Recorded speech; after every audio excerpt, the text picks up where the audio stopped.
make me do the ugly cry.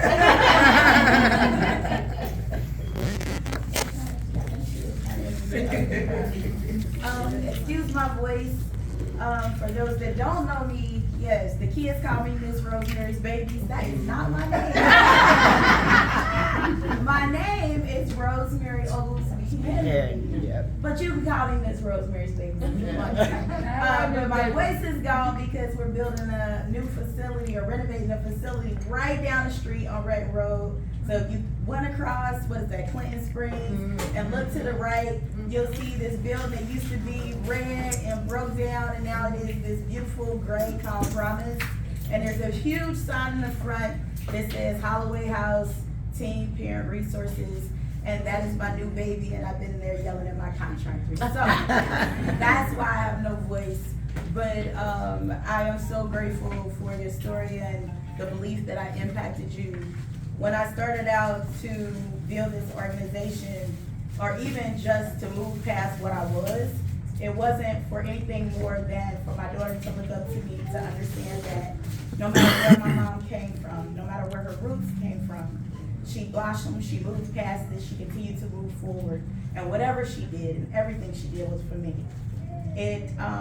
I moved today to be in this room because I actually was born and raised right next door in the Commodores.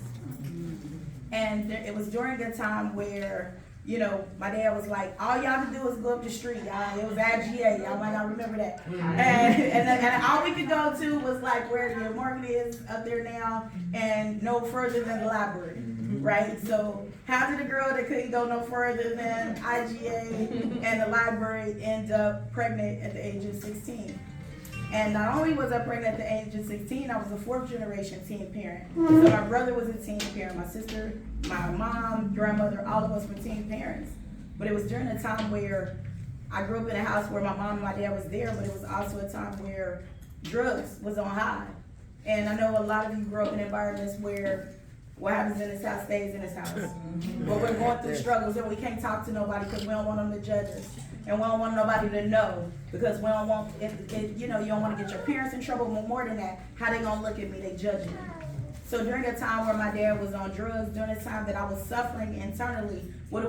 We go out and we look for love, we look for friendship, we look for anything, and I laid down with the wrong. I swear the only thing I told my daughter, I was like, don't fall for the fun guy. The fun guy that want to get you messed up. I was like, my dude was in college. How did I get pregnant by the fun guy? But I got pregnant. And when I got pregnant, I was going to Withrow High School. I left Walnut. I wanted to not be a nurse. I went to Withrow. Again, all of these different changes. But I can't blame anybody but myself because it was a choice that I made. And I think in our environment today, we don't take accountability for enough of our choices, because our choices lead to consequences, and those consequences lead to other choices, and it's causal. And every day we need to, and like what I did, I was like, this is what I want. And if I can't do it for myself and I can't love myself, I love my baby. And if I want to go to school, no matter if I started out in income-based housing, I actually lived up on Blair. And then I moved from where I lived back near Eden Park housing. Then I moved to Blair. Then I moved to Mount Montgomery Road. Then I moved here. Then I bought a house at 25. So again, as long as you remember, no matter how those curves and no matter how those bends or where those bends take you, they cannot break you. Understand? Because as long as you stay motivated, as long as you continue to move forward, as long as you continue to look up. And I'm not just talking it to you because I got to live it every single day. You know, I did go through a lot of things that probably all of you went through. And it took me years to move past that. I was raped twice. I used to fight all the time. You wouldn't know that now, but it did me mad. That's my gangster. With education, you don't fight with this. With education, you fight like this. Amen. I'm going to get you fired. And when you got a little bit of this, you fight like this and be like, I'm going to sue you. So I fight different now. But please don't get it twisted. You mess with one of my kids, you're going to be like, I didn't know. Like, you ain't know she grew up in Avondale? But no, seriously. You know, again, when I went through all of those things, again, you have to move past what you were, what people believe that you were, again, I was a 4th generation teen mom. When I got pregnant, everybody was like, she ain't gonna never get out the system, which I wasn't even on the system. I just lived in income-based housing because my mom ejected me from my home at 16.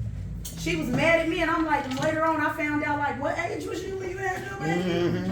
But again, no judgment, but I didn't know what I didn't know. And I had to find out these things on my own. And I had to walk in a direction and walk through and do things sometimes that I don't even want my kids to know, and I still don't talk about it today. But it was the choices that I made, and I was willing to stand by those consequences. And that's why I don't judge anybody today. Anybody that walks into my facility, I ensure that it is no judgment zone. You want to talk about, girl, you changed some tags? Yeah, I used to do that too. I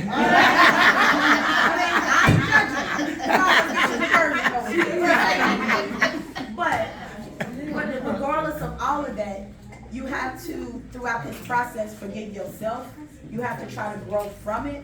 And every day you have to wake up and make a choice. Do I want to move forward? Do I want to stay here and cry my situation? Do I want to be angry about what happened to me, that my mama didn't hug me, that dude left me, don't want nobody help me? Or do I make a plan?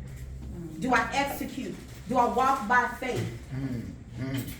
Some of you might not walk by faith. Some of you might believe in manifestation, or some of you might just believe in energy, but whatever that is, in times of struggle, in times of loss, in times of helplessness, in times of hopelessness, that's what you look to. That's what you move to. It's not in a bottle. It's not in a joint. It might make you feel good for a moment. Come on. But you still got to work your way through it. And I had to go through all of that. Imagine going through rape. Imagine getting raped, but I still got to go home. And when I actually worked at the post office for 17 years. That ain't in my bio. People don't think about that. They're just like, oh, she's got all these accolades. No, I worked at the post office for 17 years. I was a horrible employee. But I did what I had to do because it allowed me to move from my financial situation. It allowed me to break the cycle of generational poverty as well as pregnancy. My sister, my brother, my children, they're not teen parents. They all have went to college. They all are, well, I got a niece that's married, but they all are degree. I'm very proud of that. When people ask me what my success looks like, it's my faves. And now I'm seeing their children. And I'm a wozy to them, and I'm like, what you up to? You know what I mean? Forget them girls, look at them books. So again, like, you look at these different situations, and again, throughout it all, I went back to school at 33 years old, right? Because I had like 26 credit hours left, and my daughter was in her junior year of high school. She was going to Wanna Hills, and I was like, man, I gotta finish, because I don't want my daughter to go to college and not finish before I get my degree. Because again, I want to show her. So again, throughout this walk, no matter what it was, husband doing whatever he doing, mama doing whatever he doing, working 2 jobs, everything on my back, moving past everything, pushing things down, continue to move forward. Because again, they believe black girls got magic. It's not magic. It is what it is I either got to do or die. I either got to do or I don't eat. I either got to do or I'm going to be homeless. I either got to go out here and do what I got to do so I can get to the, to get to work, or get the milk, or get whatever, to get the bag. Whatever it is. But make a choice in it. If I got to get the bag illegal, how long am I going to do that? Right. If I got to stay here in Section 8 housing in order for me to save and save and save so I can get the home that I need, so I can move out of my situation, what is the plan to do that? And what steps do I take to get there? Nobody can do that but you. These people in this room, they can write all your plans, but it is up to you to execute. It is up to you to continue to have that resilience in order to follow that plan. I went back to school at 33. I was old in that classroom around a bunch of people that didn't look like me, and I didn't feel like that I deserved to sit in them seats. But it was bigger than me. When I got my bachelor's degree, it was about her. And I went back and I stayed on the dean's list, and I remember my teacher saying, you should go in the master's program. But I didn't look like the people that I went to Mount St. Joseph with. I was in there with my nails on, I'm walking in drinking Mountain Dew, they drinking coffee. You know what I mean? I don't talk like them, I don't look like them, I don't speak like a dictionary. What are you talking about? But somebody literally was like, you should go into this program. They wanted me to get my MBA, and I was like, man, I don't even like math. Withrow did that. I stopped taking math class in like 9th grade. I was like, I don't want to take went to a program called the MSOL. It was the Master's of Science in Organizational Leadership. And what I found was each one of us is a leader, whether we're leading our family, whether we're leading our kids, but more importantly, if we're leading ourselves. Yes. And so what I learned was every time I got up and I was like, oh, I gotta get up and go to work. I hate these people. Self-motivation. Every time that I was like, you know what, I can move past this. You know what I mean? That positive self-talk. When you look in the mirror and you're like, okay, let me brush this off. Willpower. And those things you're either born with, those are things that you gain while you're going through your struggles, or those are things that can be learned. And while I was in my master's program at Mount St. Joseph University, because they make you study for 2 years to get your degree, I was like, I am not building somebody else's stuff. I'm going to build my own. So now I got the bachelor's degree for my daughter. But when I got my master's degree, it was to build Rosemary's Babies Company. Because what I knew was when they look at me, they're going to always see me as a teen mother. They're going to always see me as a statistic. And when I walk in those rooms, I want to be able to have the same credibility and the same status so that nobody can make me feel inferior without my consent. And once I got that degree, I grabbed it. And I said, I'm going to build Rosemary's Babies Company, the only organization focusing on teen parents in Greater Cincinnati. And when I went out there, they was like, teen parents? Oh, you're supporting teen pregnancy. No, I ain't. I tell any of these kids. Wrap it up. Clink, They say, Rosemary, how are you keeping your teens from not having secondary pregnancies? I can't tell them Catholics that I'm giving them girls condoms. I'm talking to them, I'm telling them. being real. Sex is like ripples, you can't just have one.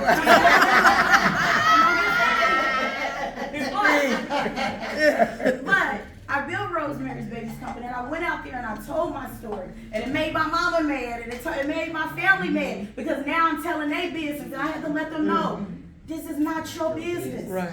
This is my story.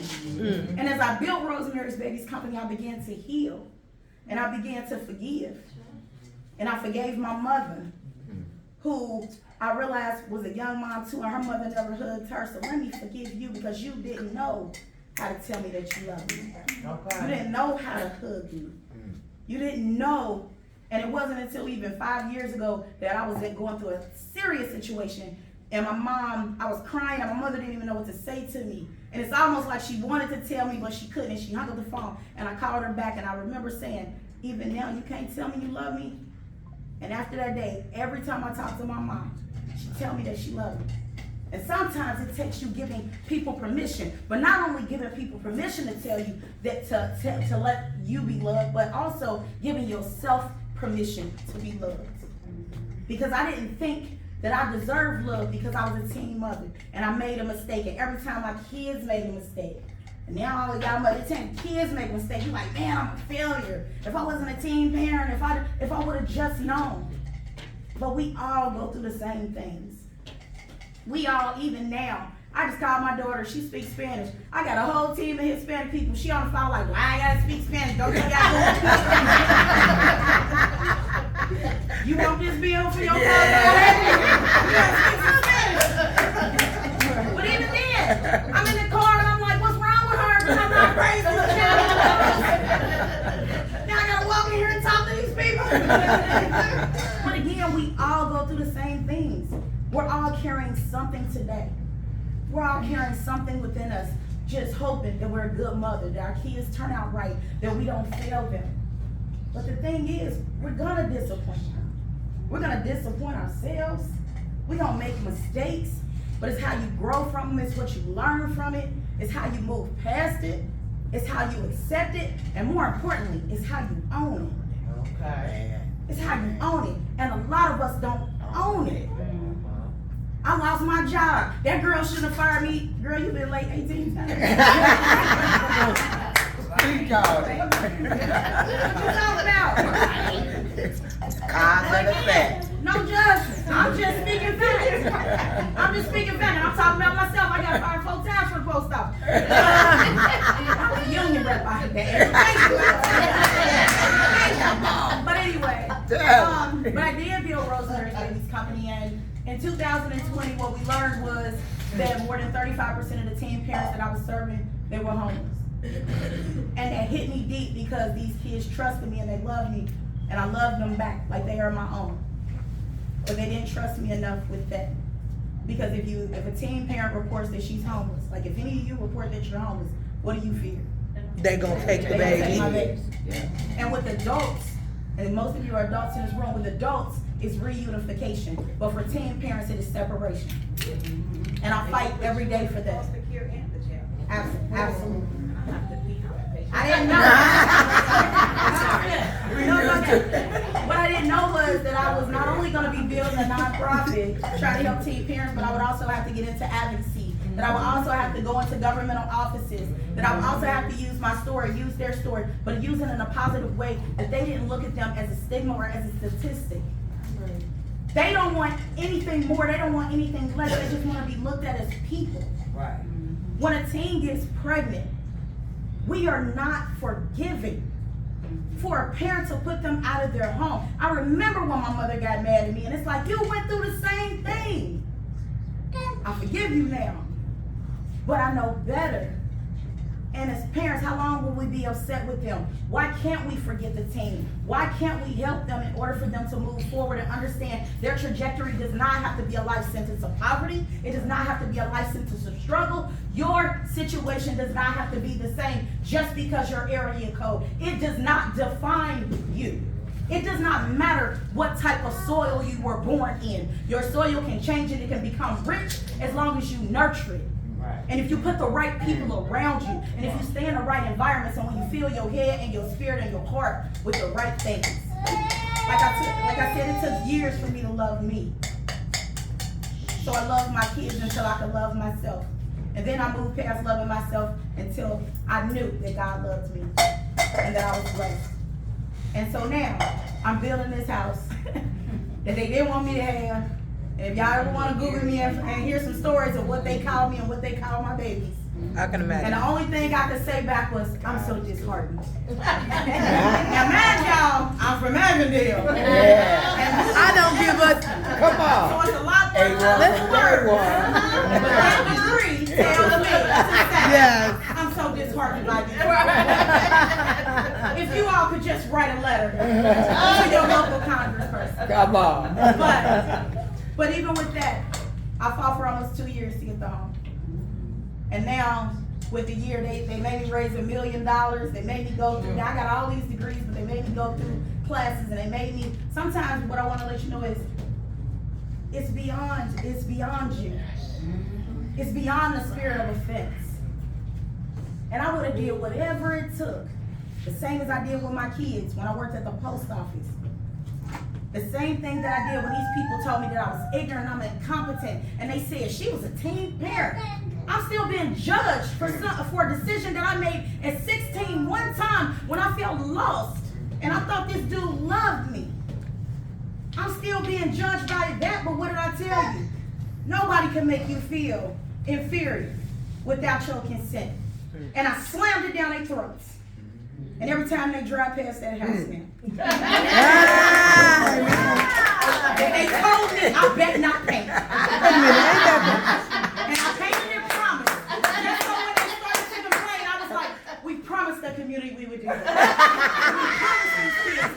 What's wrong with a little promise? And they're like, ooh. But anyway, so Holloway House will open soon. We've probably helped, oh my God, over like 1,700 teen parents in Greater Cincinnati. Like I said, I think that it's great because sometimes we as parents, again, people believe that it's made out of magic and black brothers can do all of these things and we are all of those things. But we are not superheroes. And our capes are battered and beat. And so are our backs, because some of us are carrying our whole family and carrying situations that we've had to carry since we were a child. And I can go deep into some stories, but I'm going to keep it light today. Keep it light. Because it's the light, which I'm talking about, God, that carries me. And I'd rather hold on to that than the darkness that's behind me. You understand? So you can always move past your situation. You can always move past that moment, because that's what they are. I bet all of you can close your eyes right now and think of a moment that you never thought you would get past. But if you didn't get past it, you wouldn't be sitting here in this room in this moment. And even today, if y'all having a hard day, it's just a moment. And I hope that if I brought you anything, I brought you a little light on a day for me that was so dark before I walked in here. And it wasn't because of my great daughter, but it was so dark. But to look at your faces, to be able to share my story, for you all to know that even though I don't know any of you, before I walked up here, I prayed for every one of you. And I wish that, and I pray that whatever y'all want, and whatever you're going through, that God make it easy. You understand what I'm saying? But not only God make it easy, that you make it easier on yourselves. And the choices that you face with, look at the consequence of it first. And be accountable for owning it if you have to. Whether that's, hey, I got to go out here and I got to deal with this dude, or I got to take what I realized at one point, my mama took hits and blows, so we didn't have to. And sometimes we all sit in the room taking hits and blows, dealing with I can't say it again, but dealing with somebody that we know ain't right. But again, it's only for a moment, and I got a plan. Take that plan, walk by faith, pray, execute. Take that plan, walk by faith, pray, execute. Faith, pray, execute. Sometimes it ain't even all of them. And sometimes it's just in that moment, I got to execute. Because this is what I want. This is the consequence that I want with my life. And so I wrote a book, y'all. So I'm going to read just a little bit. And so it's called The Rose Who Blossomed Through the Concrete. It is not the Tupac song, right? So it said, I once believed that a good mother would sacrifice all for her children. One who offers a love that is endless, silent, and undemanding. One who would deny her own maternal identity rather than see her offspring split in two. I believe that a good mother is her children. She does not have a story of her own. And then I said, later on, after I done went through some stuff, the textbooks were wrong. I was wrong. There is no handbook to being a good parent. To be a good mother is not sacrificing your life for theirs. It should never be putting your dreams on hold so they can accomplish their dreams. Being a good mother is finding the balance and scaling at a pace that every seed that is planted blossoms. It is not hiding your story, but sharing your story so that your children don't walk within your consequences. Let me say that one more time. It is sharing your story so your children don't walk in your consequences. What did I say? My mother never told me she was a teen parent. But has she told me? Maybe. Maybe. You understand? And it says, it is providing light in every room for your children to learn and grow. It is putting your children in full view as you rise and fall, as you climb the highest peaks and tunnel through the valleys. It is knowing God and teaching your children to do the same. Sharon James said it best. Successful mothers are not the ones that have never struggled. They're the ones that never give up despite the struggles. Remember, you are all roses who have blossomed through the concrete, and you cannot heal spiritual wounds with human tools. Thank you so much.